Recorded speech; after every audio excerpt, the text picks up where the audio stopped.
A partnership between the European Union and the Secretariat of the Pacific Regional Environment Program, SPREP, has resulted in the Pacific Hazardous Waste Project, PacWaste. So when we were deciding on where to have the third-year steering committee meeting for PacWaste and to combine that with a workshop, it became obvious that we would be able to do both here, that we could bring many members from the other Pacific Islands, the beneficiaries of PacWaste, and show them how a system would work in a very challenged environment.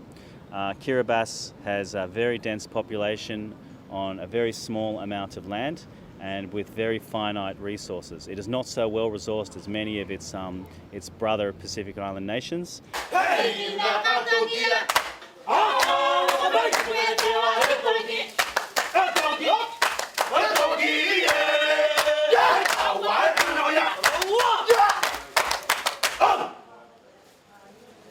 EU and SPREP have a long history of collaboration, but I would say PacWaste is really the flagship initiative on waste management.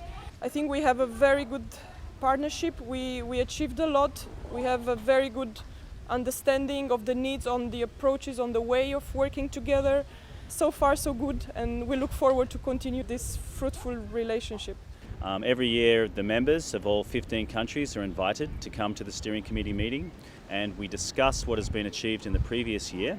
We then talk about what's proposed for the following year, and we then seek input from countries to see if they've got any commentary on that.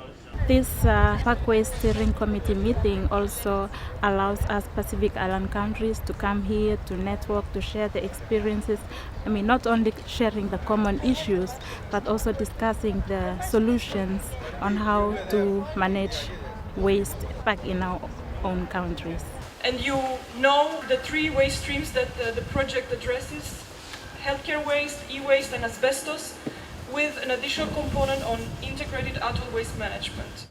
Healthcare waste is a growing issue affecting many hospitals in nearly all member states. It's the largest funded of the thematic areas with about $3 million. There was a baseline study on the main referral hospitals and then maybe the next secondary. So that was 42 hospitals. A very critical part of that was to do with destruction of healthcare waste.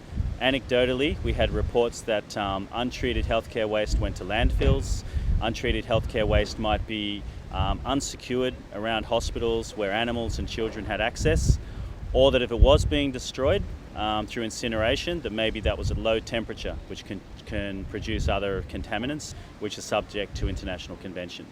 This is an example where it's a new incinerator, but it doesn't have the stack or chimney to enable it to operate, so that's got to be provided, and then it will be able to hopefully serve its purpose in treating healthcare waste. And there's 21 healthcare waste incinerators that are now landing at different Pacific Island destinations from the United Kingdom. Workshops are also being conducted to bring hospital staff members up to date with the safe practices required. The other day we did a training session for a whole range of staff, and now those staff are delivering training. Today it's cleaners and orderlies within the hospital.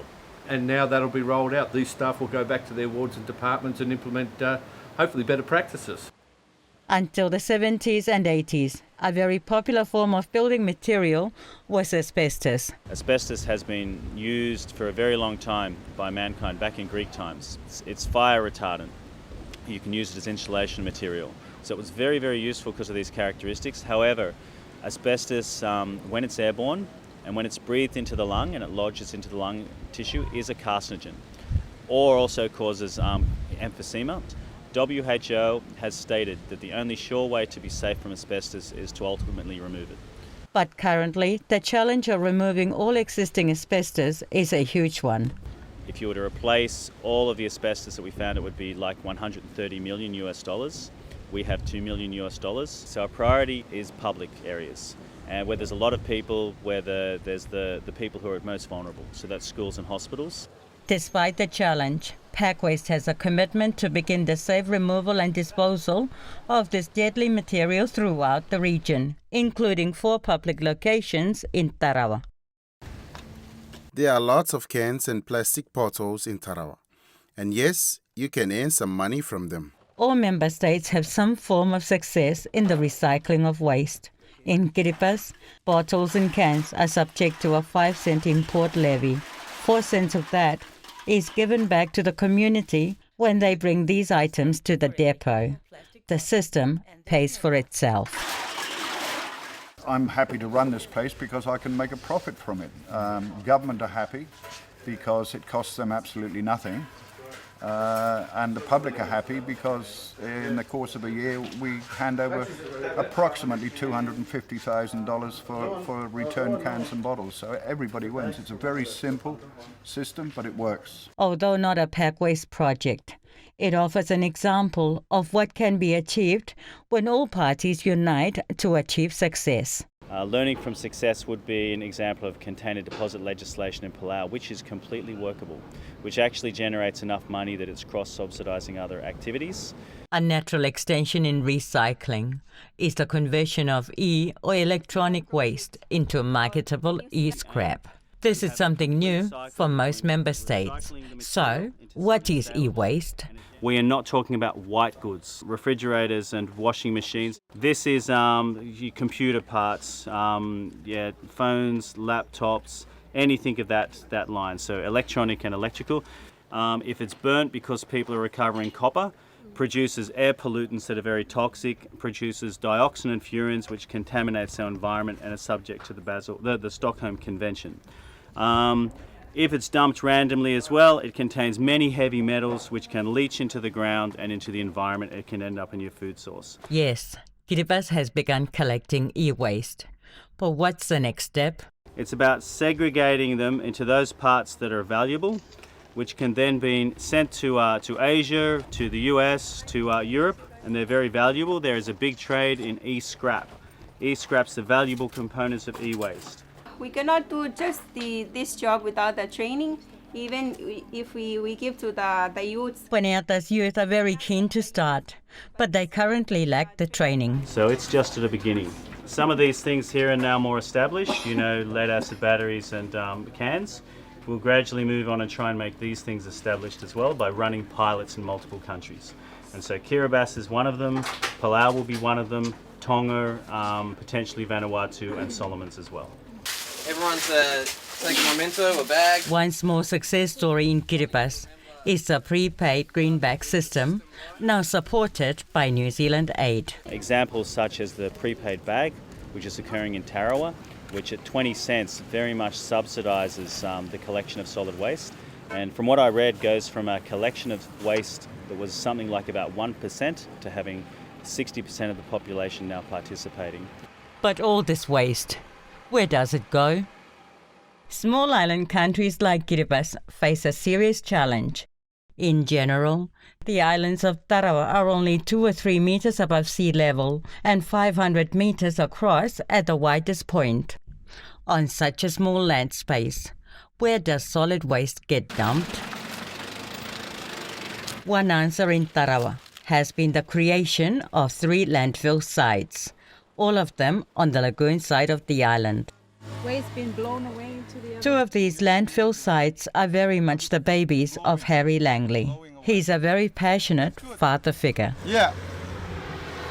Rubbish was blown away, but they all catch by the fence. Harry, for a king tide or large waves, it doesn't breach the wall?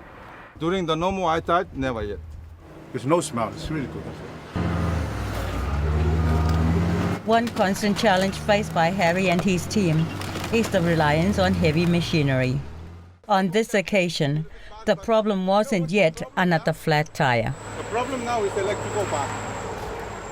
Let's go to the construction techniques of the landfill. Back at the council office, there's intense interest in Harry's presentation and a real need for information. Our access to those tests in the future, we'll be very happy to you could share those with us. Do you recognize or notice any effects on the nearby beaches, like soil erosion or something like that? The contribution of those with expertise in high island landfills is also valuable. Keep it up, the good work you're doing.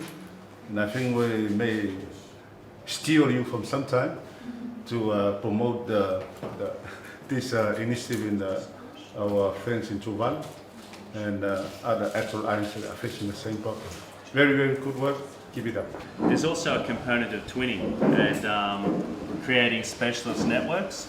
And so no, it's great that we've brought these two methods and the experts who are associated with them together, and that we can expand that and see how we can apply it for the benefits of everyone. It's the final day of the workshop, and participants travel to a nearby resort to reflect on what has been achieved. It's good to have laws, and it's good to have good laws, but the enforcement sometimes is the difficult thing. I think this workshop is a stepping stone for the regional Pacific Island countries to create new platforms for each country to learn from each other and to help each other in addressing the different types of waste we have in the Pacific Islands. Learning from success as well, just to say about sustainability. But interventions cannot be sustained unless we have the relevant policies that are adopted by countries, we have the strategies, we have the capacity building and the training. And so PacWaste, as it goes along with each of these elements, it will train people at the same time. It'll do train the trainer so they can train other people. It will have monitoring for the life of the project, so we come back and check how that's going and see if we need to do anything else. And at the same time learn from them, the way that other projects have learnt in their progression, to see if we need to change something because we have also brought in a system that's not applicable for the Pacific. This has been an excellent opportunity for the sharing of ideas and planning for the future. Kiribati gives thanks to PacWaste and EU for considering what we may have to offer to the process, and wishes all participants well in their important work in keeping our beautiful region clean and safe for all our peoples. We say green bag! Green bag! Thank you.